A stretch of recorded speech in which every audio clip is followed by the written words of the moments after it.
xasan cali khayre iyo wafdi hogaaminayo oo ay kamid yihiin gudoomiye ku-xigeenka labaad ee golaha shacabka mudane Mahad Cabdalla Cawad iyo xubno ka tirsan golayaasha dawladda ayaa soo gaaray magaalada Dhuusamareeb ee xarunta dawlad goboleedka Galmudug.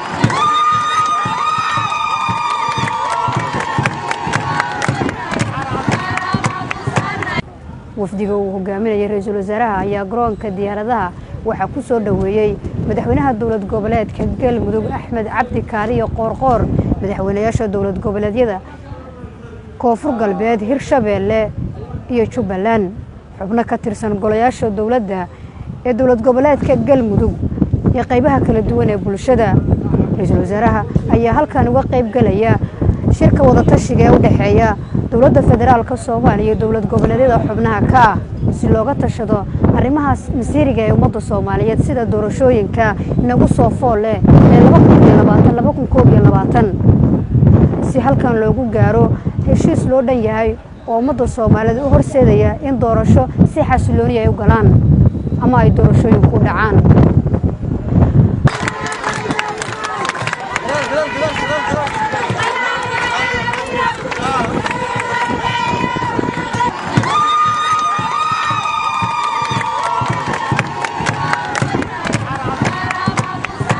madaxweynaha dawlad goboleedka Galmudug Axmed Cabdi Kaariyo Qoorqoor oo warbaahinta la hadlay ra'iisul wasaaraha ku soo dhaweeyay Galmudug isla markaana ku amaanay kaalinta uu ka lahaay Galmudug tan isu keenaysa ummadda Soomaaliyeed dhismaheedii. mudane ra'iisul wasaare soo dhawow ku soo dhawow Galmudug laga sugayay ku soo dhawow Galmudug laga jecel yahay ra'iisul wasaare waa Galmudug tii ra'iisul wasaare waqtiga badan ku bixisay dib u heshiisiinta taariikhiga ka samaysay bilo aad u fadhisay isu keentay isku maslaxday aan dhihi karno ra'iisul wasaaruhu cadba meel ka soo qaaday Galmudug.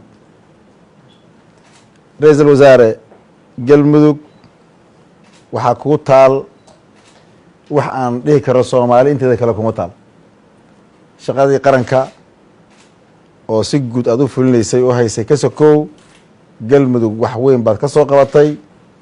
waxaad joogtay waqti aadan dalka intiisa kala joogin, waxaad ku bixisay dadaal inta kale dalka ka dheeraada, waxaa ka samaysay runtii wax reer Galmudug ku xasuustaan. taariikhdaasa lagaga hayaa, amaalkaasa lagaga hayaa, waa lagu wada sugayey, waa ku wada sugayaan. sidaadii baad baararka iyo ugu tegi doontaa oo baahna ku qancimayaan inaad gurigaaga joogto ama aad meesha degtay aad joogto kuma qanci doonaan. waa ku wada sugaynay meeshii aad keentay iyadoo ka sii socotay oo qurxoon. Galmudug ra'iisul wasaare kusoo dhawow. dhammaan reer Galmudug dal iyo dabad waa ku mahad celinayaan runtii. anigu de waxaan helaa fariimahan helaa odaygii de Galmudug ugu weynaayan ahay hadda waa laga weynaaday oo adaa yimid. ra'iisul wasaare soo dhawow. Galmudugtii aad taqaanay oo nooc kala noqotay oo gogol Soomaali u dhigaysa oo Soomaali isku maslaxaysa oo Soomaali isu jiidaysa. waana la xifaaleeyaa. waxaan nidhi annaga haddaan nahay reer Galmudug warankayagii yaan baan ka tumanna, waxaan beerafalow iyo nabad ahayn ka shaqeymayno. marka ra'iisul wasaare aad iyo aadaan kugu mahad celinaynaa imaanshahaga, waa ku sugaynay.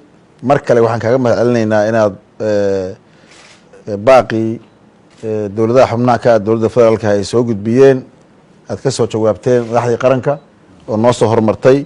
iyadana waa kugu soo dhaweynaynaa wada tashigeedii iyo iswaafajinteedii iyo xalkii insha allah annagoo rajo fiican ka qabna inaan leenahay isku meel baa loo jahaysan doonaa. Galmudugna gogosheedu waa nabad, heshiisayna caan ku tahayba wixii gogosheeda yimaada waa heshiiyaan. Nasr Bashiir Cali, warbaahinta qaranka magaalada Dhuusamareeb.